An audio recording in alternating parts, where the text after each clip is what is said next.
The roots of Toyota's automatic to 1926, when Sakashi Toyoda launched Toyota Industries. The company's background, which operated in the textile industry, also dates back to the beginning of the 20th century, which operated as a spinning factory.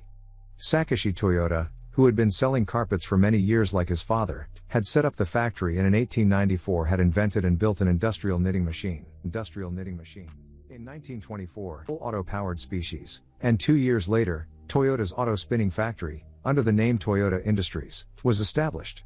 His curious and talented son, Kishiro Toyoda, who graduated in mechanical engineering from the University of Tokyo in 1929, worked at his father's factory, but all his attention was spent on building the engine.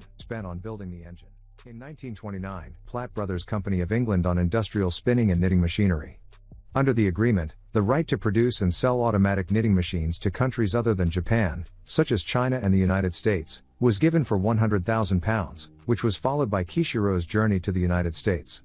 Of course, Kishiro had other goals from this trip. At the time of negotiations with the Platt brothers, he was fascinated by cars in the West. It was on this trip that he made his decision to enter the automotive industry. In 1930, diesel engines. Kishiro consulted with the company's president, Risaburo, about his future plan, and Risaburo was cautious at first, and the cries of protest from inside and outside the company stood up, but Kishiro insisted on his decision, believing that the business would be beneficial to the company, and most importantly the government was openly working to policy the advancement of the automotive industry.